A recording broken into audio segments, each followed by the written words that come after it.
सिंदूर, एक लाल रंग की वो रेखा जो हर भारतीय नारी की मांग में सजी होती है। ये सिर्फ रंग नहीं है, ये वचन है, ये विश्वास है, ये सम्मान है। और जब किसी ने इस सिंदूर को मिटाने की कोशिश की तो भारत चुप नहीं बैठा। बात अप्रैल 2025 की है। जम्मू कश्मीर का पहलगाम, बर्फ से ढकी वादियां जहां देश विदेश से आए पर्यटक प्रकृति का आनंद ले रहे थे, तभी घाटी की शांति को गोलियों की आवाज ने चीर दिया। 22 अप्रैल 2025, एक कायराना आतंकी हमला। धर्म पूछकर चुन चुनकर 26 निर्दोष नागरिकों की हत्या कर दी गई। उनमें से ज्यादातर पुरुष थे, पति, भाई, बेटे। उनके साथ आई महिलाओं की आंखों के सामने उनका सुहाग उजड़ गया। उनकी मांग का सिंदूर एक पल में आंसुओं में बह गया। पूरे देश में आक्रोश था, गुस्सा था और एक सवाल था, अब क्या? क्या भारत फिर सिर्फ निंदा करेगा? क्या फिर सिर्फ कागजी कार्रवाई होगी? इस बार जवाब अलग था। इस बार जवाब का नाम था ऑपरेशन सिंदूर। प्रधानमंत्री ने साफ कहा, आतंक के आकाओं को मिट्टी में मिला देंगे। रक्षा मंत्री ने कहा, यह नया भारत है, ये घर में घुसकर मारता है। और सेना को खुली छूट दे दी गई। टारगेट तय थे, समय तय था, बस आदेश का इंतजार था। ऑपरेशन का नाम रखा गया सिंदूर। ये नाम यूं ही नहीं चुना गया। सेना के सूत्रों ने बताया कि ये उन सभी बहनों को समर्पित था जिनका सिंदूर पहलगाम हमले में उजड़ गया। ये संदेश था, तुमने हमारी बहनों का सिंदूर मिटाया है, अब हम तुम्हारा नामो निशान मिटाएंगे। 7 मई 2025, रात का 1:05 ऑपरेशन सिंदूर लॉन्च हुआ। भारतीय वायुसेना, थल सेना और नौसेना तीनों ने मिलकर काम किया। इसे जॉइंट ऑपरेशन कहा गया। टारगेट क्या थे? पाकिस्तान और पाकिस्तान अधिकृत कश्मीर में मौजूद 9 आतंकी कैंप।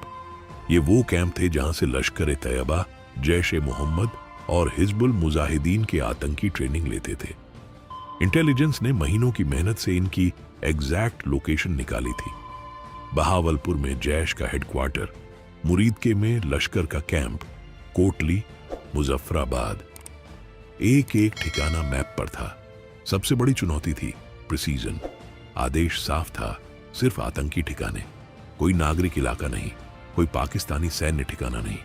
भारत जंग नहीं चाहता था, भारत सिर्फ न्याय चाहता था। इसके लिए इस्तेमाल हुए स्कैल्प मिसाइल, हैमर बम और कामिकाजे ड्रोन। रफाल और सुखोई 30 विमानों ने भारतीय सीमा के अंदर से ही निशाना साधा। 1:05, 1:30, सिर्फ 25 मिनट और 9 आतंकी ठिकाने खंडहर में बदल गए।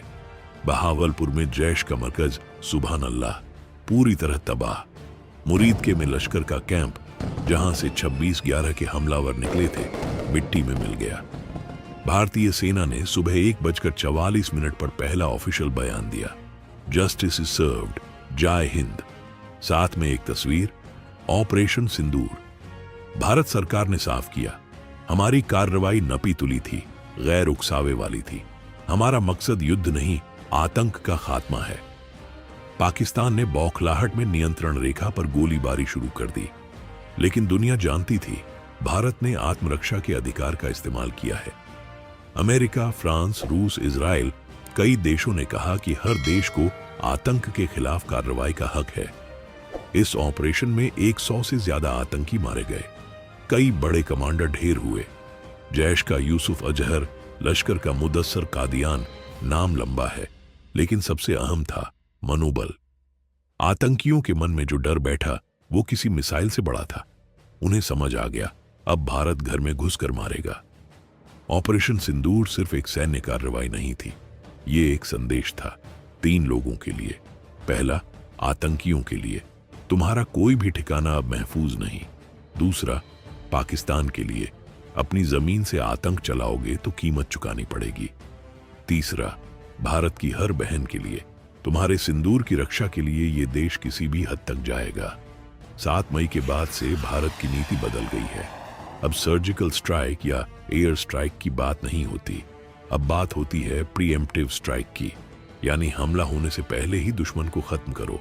ऑपरेशन सिंदूर ने दुनिया को नया भारत दिखाया, जो सहायता नहीं, जो जवाब देता है, जो अपनी भाषा में नहीं दुश्मन की भाषा में जवाब देता है। आज जब हम अपने घरों में सुरक्षित बैठे हैं तो सीमा पर कोई जवान जाग रहा है, किसी माँ का बेटा, किसी बहन का भाई, किसी पत्नी का सुहाग। ऑपरेशन सिंदूर उन्हीं के शौर्य की कहानी है। अंत में सिर्फ एक लाइन, पहलगाम में जिसने सिंदूर उजाड़ने की कोशिश की थी, ऑपरेशन सिंदूर ने उसका नामो निशान मिटा दिया। क्योंकि ये भारत है, यहां सिंदूर सिर्फ परंपरा नहीं, संकल्प है। और जब संकल्प उठता है तो इतिहास बनता है। जय हिंद, वंदे मातरम।